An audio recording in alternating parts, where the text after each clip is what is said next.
Good afternoon, everyone. Welcome to the Squared Up Coffee Break webinar. Today we're looking at outside-in monitoring for our discovered applications. My name is Matthew Long, and I'm joined today by Richard Benwell. Hi, Matthew. We're going to be getting straight into topic today, trying to cut down the sort of length of these sessions. And also, I've got a bit of a cold, so I'm going to let Richard do most of the talking today. But basically, we've had some feedback from people saying that we always show like mapping out applications using VADA. And then we go into Squared Up and there's these magical dashboards available and you can sort of see the health of the application end to end and kind of how we actually managed to achieve that. So we thought actually with this today, we'd actually focus on that and show people exactly how we build this stuff out and how you go from mapping an app, which is very infrastructure centric, to actually having a good business focused view of your applications. Great. Thanks, Matthew. And of course, this does involve the SCOM console. So fingers crossed all round. So let's dive straight into a demo. I think as Matthew said, we often show this demo, and I'm just going to repeat it here, of drilling down into a web server, and we'll map out an application that this web server is part of. So you've probably all seen this before. I switched to App Discovery. We're now going to start mapping this end to end. So I'm going to do this quickly, and then we're going to look at the resulting application we get from that and compare it with really what we need in terms of our status dashboards and communicating the status of this application with the rest of our business. That will do for now. Let's just expand this and grab those other web servers, and I'll just put in sort of web app and database. I think we're missing our, typically we're missing our SQL connection just as we came on here. So that's what's called a database. So we mapped that out. So we've seen this before, and then we hit save as, and we say we want this as a monitored application. So we put in sales app here and click download, and we get an XML file with that DA in. Let's just open up my other screen. 1 second. I'm just going to open that up in Visual Studio Code.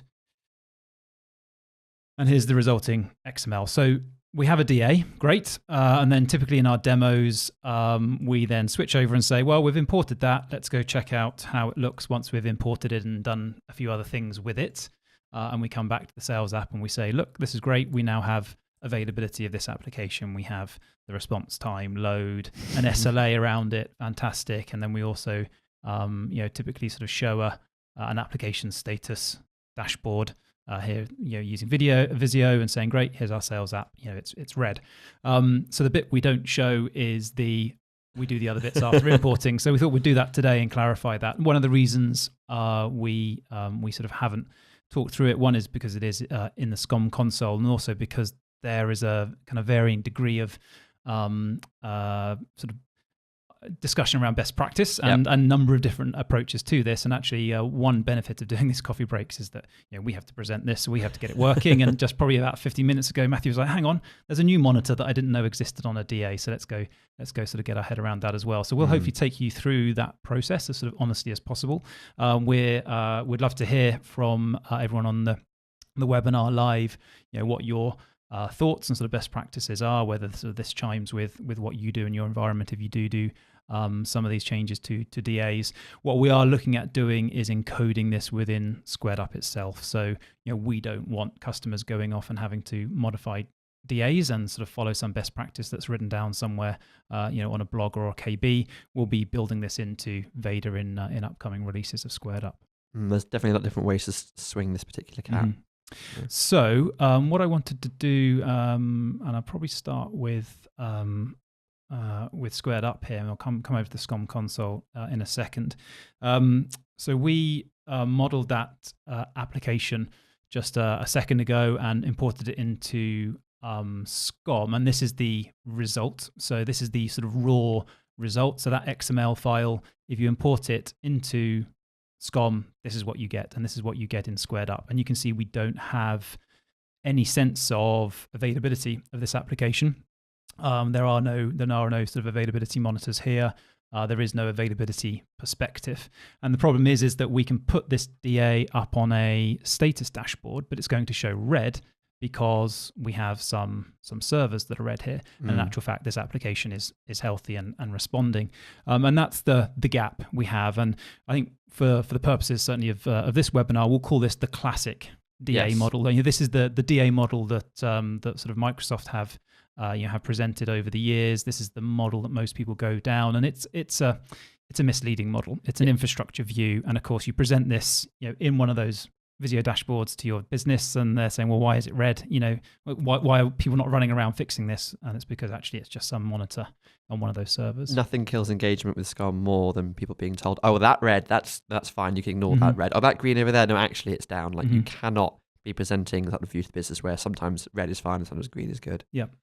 So the two things we're going to look at doing are adding in an outside-in perspective on this application, and that's the key bit. How do we actually present the health of this application to our business? And that's where you need some level of availability monitoring. 1 second. And then the other part of that is how do we make sure the SCOM health model sort of represents the outside-in availability to our business and maybe the infrastructure health to our IT organization. So first of all, I'm going to look at options for availability monitoring. I'm just going to drop back to the slides here. And just move on to a slide we have prepared. There are a few different options for URL monitoring. Be great if you're online at the moment and drop us a line telling us what you use for your application monitoring. We've split this into 3 different categories, and this is really focusing on web applications. Of course, there are other options if you're looking at some sort of more legacy application with a desktop client. But from a web application point of view, the obvious one is to use SCOM native capabilities. So that's creating a web application availability monitor or transaction monitor, and that's what I'm going to do today, just in the demo in the webinar. If you haven't already, and sort of if you are using this route and sort of already struggling with the number of monitors and URLs, check out URL Genie. We've heard nothing but positive sort of reviews of this and sort of reports. It's from a Microsoft Premier Field Engineer out in the US called Tyson Poole. His blog does an awesome job at explaining it. So I was just going to quickly sort of scan through some of the pictures because, let's face it, no one reads the words. But essentially, the web application availability monitoring in SCOM is great if you're just adding in half a dozen URLs, maybe a dozen URLs. Beyond that, it gets unmanageable, sort of having to use the wizards and then the views of those. So Tyson Poole's put together a management pack that allows you to specify URLs en masse at sort of a much higher scale, and does it all through file-based configuration, really, at the end of the day. Enable the watcher node. So which node do you actually want to run the URL tests from? So that's enabled there. And then step 2, create your configuration file. You can start with, as you can see here, just Notepad and a list of all your URLs. So you can accumulate those from within your business and from your sort of application teams. Then you can essentially import that and turn that into a config file. So that ends up actually with an XML config file, which of course, if you know the format for the XML config file, you can do that directly yourself. But there's a sort of helper method to turn just that list of URLs into this. And then, hey presto, using that file-based configuration, you can now have dozens, hundreds of URL monitors all sort of being run from one of those watcher nodes. And here's the Health Explorer where you can see the availability. Essentially under the hood, it's still using all the same monitors as the built-in SCOM availability monitoring. So you get all the same results, but just a lot easier to configure. Yep. So we've seen some great results from that in the past. We've talked as well previously about sort of giving your configuration ability to configure SCOM back to the hands of application owners. And this is a great example of that. They can configure this via a task. So you're not having to run it. Not just is it faster, you don't have to run the wizard. You don't even have to be involved at all. They can update that list as and when they want to. Absolutely. Option number 2, we've sort of broadly put into a category of, well, use another tool. And we see this a lot, either because if you're approaching this from a SCOM point of view, you felt that the SCOM availability monitoring is not easy enough to manage or not sort of presentable enough. Often it's the latter. You want to see the results for the business, and the business has said, well, if SCOM can't give me the dashboards and the reports I need, I'm going to turn to some third-party tool. You do obviously get in-house tools like Selenium or some other automated testing that application teams use, but often we're seeing a trend around using external tools, and there are dozens of them. AlertSite is one that we've sort of seen a fair bit of. Uptime Robot was another one that I'm going to sort of mention now, just because that was something that Jasper Van Dam, a sort of friend of Squared Up, working out in Belgium as a consultant, has put together a management pack to integrate into SCOM. And this is a trend we see. So the business using some third-party tool, getting value out of that third-party tool directly through its dashboards and alerting and reporting, but then wanting to incorporate the results of that back into SCOM. So you can see it alongside the other data in your dashboards, but also be able to use regular SCOM reporting against the data. So here's a link. So No Alert Left Behind is Jasper's blog site. And this is very recent, just within the last sort of few weeks. He put together this management pack that essentially just uses the web API for a cloud-based URL monitoring tool and pulls that data down into SCOM. So all of the actual application monitoring, the outside-in monitoring, is done from the cloud by this third-party tool. But through polling that with the web API, it can then pull down that data, and essentially somewhere down here we'll end up with, to put it into squared up there, the sort of the results of that third-party tool in SCOM as SCOM objects and performance data. So basically that data is pulled down into SCOM. So that's a sort of second option you often see. And then the third option really is sort of roll your own, either using the brand new PowerShell monitoring management pack that was announced last week, or getting really sort of stuck in with Visual Studio authoring extensions. You can essentially create any arbitrary application monitoring test, and this can go beyond URL monitoring at this point, right? You can get PowerShell essentially automating whatever you want and resulting in saying this application is working or not working. Yep. I've done this with a few customers for things like monitoring full transactions across like shopping carts and things like that. So can we actually test end-to-end? A customer can log in, purchase like some dummy things into account, the billing process works, shipping it works, everything else, and then logs out again. And that really gives you end-to-end, because that is your use case for the app. Like if a user can do all of that, then you're happy the app is working, really. Yep. So they're all the same in principle, which is firing off an HTTP request or multiple requests if you're doing a sequence of operations against an endpoint, and measuring the response time and looking at the actual response.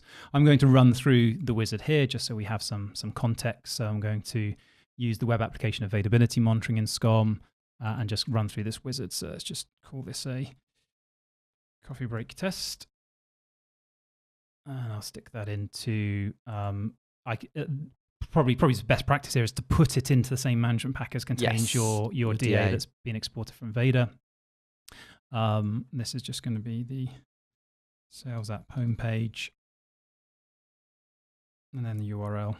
So while Richard types that, I'll just point out the web application availability monitoring is the newer but slightly easier to configure URL monitoring in SCOM. The transaction monitoring, which is the one below that, is slightly more tricky to configure, but has some additional options like being able to configure authentication. So if your app isn't anonymous, if it's, let's say, secured via Windows authentication or SSO, and you need to be able to specify credentials, then you'll need to use that one instead of the application availability monitoring template. This is a good one. Often in demos, people often stick in the management server, but of course the real value here is monitoring that from not a core piece of infrastructure like your management server, and B, from another location that is not within your kind of core infrastructure. You really want the watcher node to be placed as close as possible, to where your users are. Yes. So that's sort of outside maybe of an infrastructure, network, or ideally on a branch office, where your users are based. I'm going to stick it on the management server. Do as I say, not as I do. And then hit next. I can run this. I think actually we had a problem with the sales app just before we came on air, so it's not connecting to the SQL server. So this does actually return 500 red in that case. But essentially you can kind of tune all those results. So I'm sure many people have seen this already. Hit create. I'm not going to do that because I never finish a wizard in a SCOM console on a live demo. So I'm just going to cancel out of that. But you know where I'm going with that. So I now have a web availability monitor for my app, and now I want to add that into the DA. So you'll all know how to do that as well, which is to create the component group and add that in. What I wanted to do is switch over to one I've made earlier and actually talk through the second piece that you need to do with your DAs once you've discovered them with DA, and it's really the critical piece. So if I come over to... You're in the right tab. Well, I was going to show the DA first, and then I'll switch over to monitoring, and you're right. Go to the DA first, and then we'll go back to the monitoring tab. So I have sales app updated for the coffee break. So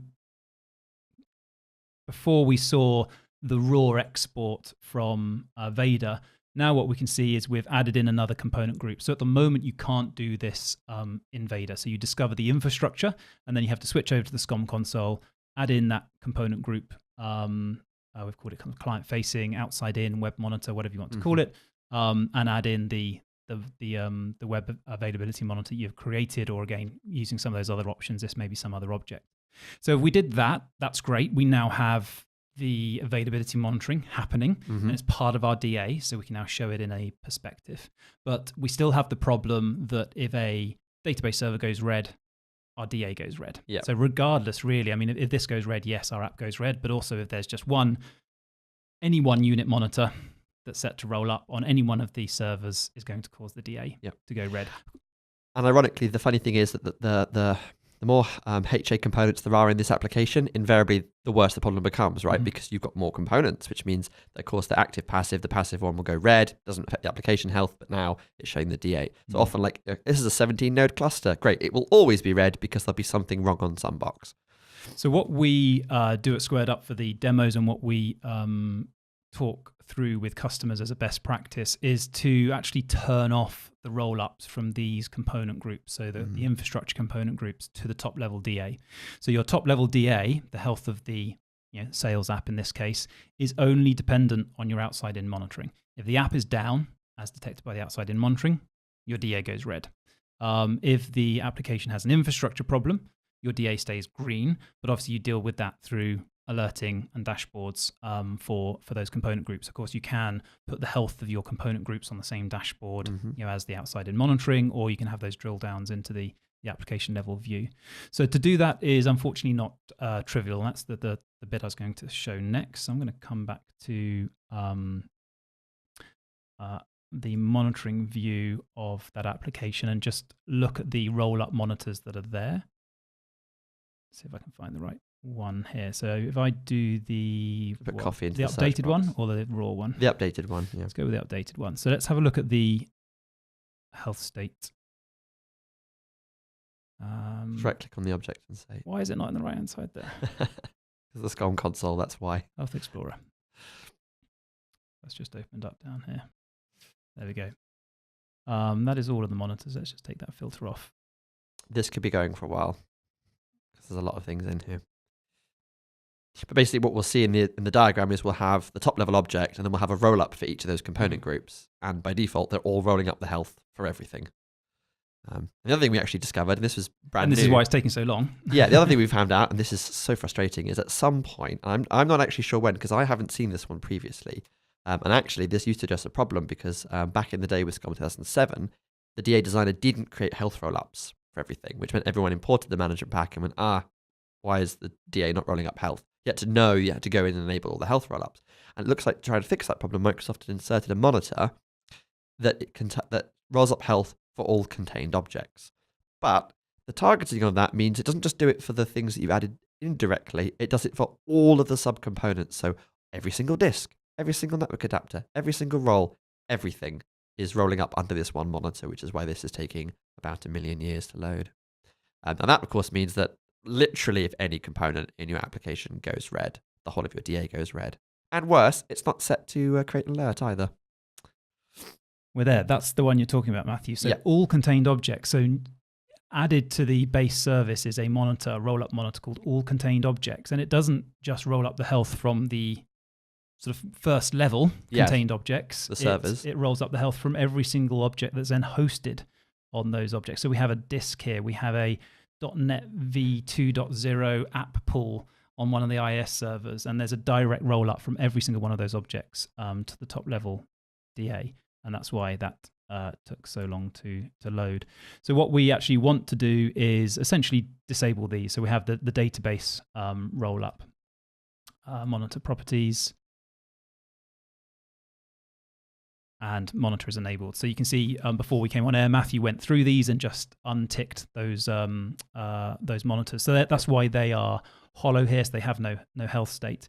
And actually what you do see is we have a roll-up from the client-facing component group. So that contains our web application monitor. So this is exactly what we wanted to see. So the health of the DA now is not dependent on any of these component groups. It is dependent on the health of the URL monitoring. Just a very quick note, if you'll come to this and the box is grayed out, the reason you can uncheck that box here is because the monitor lives inside that unsealed management pack that we imported from VADA.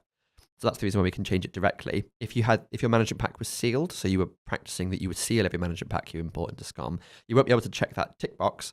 What you need to do is edit the XML file after you've exported it for VADA before you seal it, or what you can do is just override the monitor. So right-click, override this particular monitor. And so just looking at the XML, you can see how long that took to load up the Health Explorer, and obviously click through all of those. Going back to our raw export, we can fix all this before we import the XML into SCOM if we want to. So you'll find in the XML that's exported from VADA, we create the component groups. We create a classic DA. So we create the component groups with the infrastructure contained in them, and we do create the rollups with enabled equals true. So essentially what we want to do is find those and set them to enable false. Yep. So you can do that quite sort of simply by doing a sort of search and replace on the XML and then importing it. So then you have a DA where the overall DA health would always be uninitialized because all the infrastructure rollup won't be happening, and you can then just add in your availability monitor that will have a rollup as normal, and the health of your DA will be dependent on the health of that availability monitor. So that's how you get a well-structured DA. I've had a kind of question come in from Jasper, actually. Welcome back, Jasper. I hope you like the promotion of your blog there, saying, well, okay, how is this, are we going to see this in VADA? Are we going to see the configuration of health rollups? We are not intending to reproduce the distributed application designer in Squared Up. We've probably sort of said that a fair few times now. What we are trying to do is simplify it down and really encode a best practice into using VADA and Squared Up in general. We are currently working on that now. Right now on the sort of the webinar is a good time to let us know whether what you've just seen and this sort of best practice of turning off the rollups from the infrastructure groups is something you agree with, something you've done in your environment, something you've not done. So if you are online right now, just throw us something into chat window. Tell us what you do for URL monitoring, if anything. Tell us whether you've gone down this route or an alternative route for DA modeling, and let us know whether you sort of agree with this approach, because what we do want to do is not give you 5 different options in sort of upcoming versions of Squared Up. We want to essentially say this is a best practice. We want sort of all DAs sort of standardized along this route, and you'll get great results from DA from Squared Up out of the box. And it's just a side note as well, this goes beyond web applications. If a lot of applications, a lot of management packs now include synthetic transaction monitoring as part of that sort of monitoring experience. So, for example, you import the Exchange management pack, you have synthetic transactions on mailboxes, so you can tell that mail is flowing throughout your organization properly. Same principle applies there. Create a component group, put those synthetic transactions in there so you can say users can get their mail. Mail is flowing into and out of the organization. Those should be the ones that light up your DA, not the health of some clustered mailbox server somewhere that potentially is going to be red and won't impact a single thing. So coming back to the updated DA, we've done the 2 things now. We've created that availability monitor and put it in the component group, and we've turned off the rollups for the infrastructure groups. So what I want to do now is just come back to Squared Up, and we'll see how this then does complete the picture. So this was our original DA. In fact, if I switch over to monitored entity, you'll see here the rollup monitors. So we have the database rollup red, which is causing the DA to be red. So if we put this on an app status dashboard, that will be red, just because one of the servers in the database group is red. If we now look for I should probably search for coffee break here. Yes, you'll find it much faster. Let's look at our updated DA. Notice it's showing green. So yes, same topology, same set of infrastructure. They are red, but the application is green because the perspective here is green, so the availability monitor is green.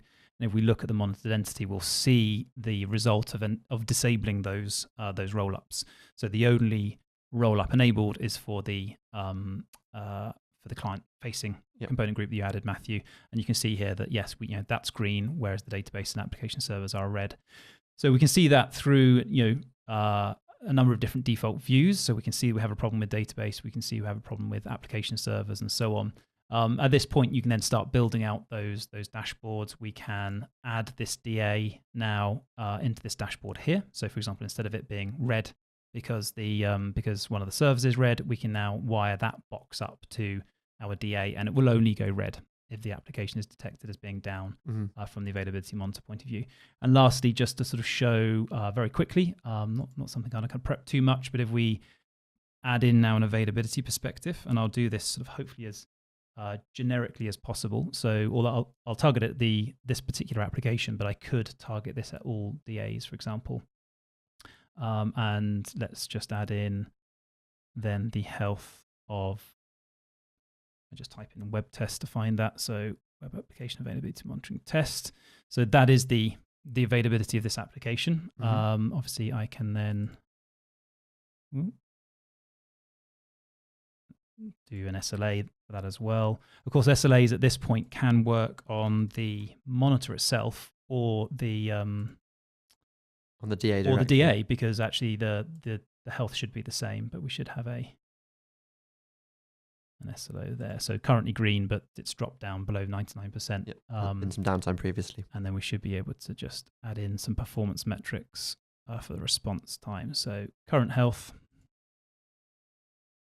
The thing I like that we do as well is on our demo, we've got a web tile that actually shows the health of the preview of the application as well. So when it shows up as red, you can actually go and see straight on the screen at what's wrong with it as well. Oh, look, it's a login error, or potentially some assets are missing, or whatever particular exceptions being thrown, surfacing directly inside the squared up, rather than it's red. Okay, now I have to go and log on to it to see what's wrong with it. Oops.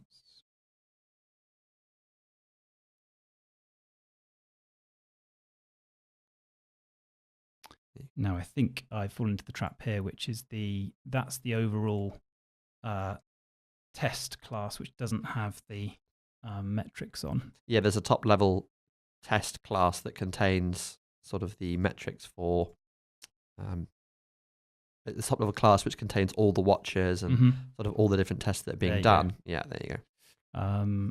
Response time. Let's go for the raw data. Should be done there. So actually everything I've done it dynamically. So I've not hard coded any tests here. So I could apply this to any DA and it would search recursively through that DA for any web application availability monitors and surface that data up. And I probably said in a few demos before, I typically then put that on the left. So it's the primary perspective. Obviously you can fill this out a little bit more. But you now have this idea that drilling down into this application or surfacing this application onto a dashboard and then drilling down, what is its current status? Well, it's green. Yes, we've had some downtime. Here's the response time of this application. And then we can start looking at the health of each of those different components. So your application owner comes to it and immediately sees, these are the metrics and things I care about. And then all the application teams who are actually specific and want to see the full detail can do so via the rest of their perspectives available there. Great. Well, that's what we wanted to cover off. Hopefully that demystifies that gap between the slick VADA demo and then the slick Visio dashboards at the other end, and sort of we've got hands-on with the SCOM console for a brief minute there. We will be looking at encoding this so you can get from VADA discovery to that dashboard without dropping down to the SCOM console and doing all of that sort of dirty work. So that's what we're sort of currently working on right now. Thanks for the feedback online. Some agreement generally. One good note, which is of course the value of the cloud-based monitoring solutions, is that it's really testing it from the outside in, right? Outside your organization in.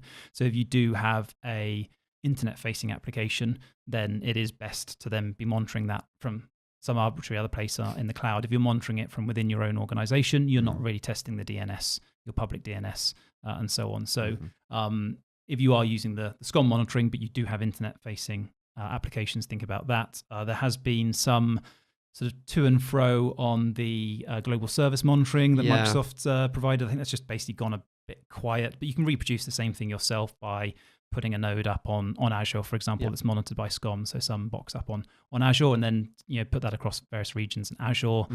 Make sure they're reporting back to your management servers, and then test from there. Yeah, there's a few other cloud providers that offer a similar sort of service as well, so definitely worth configuring there.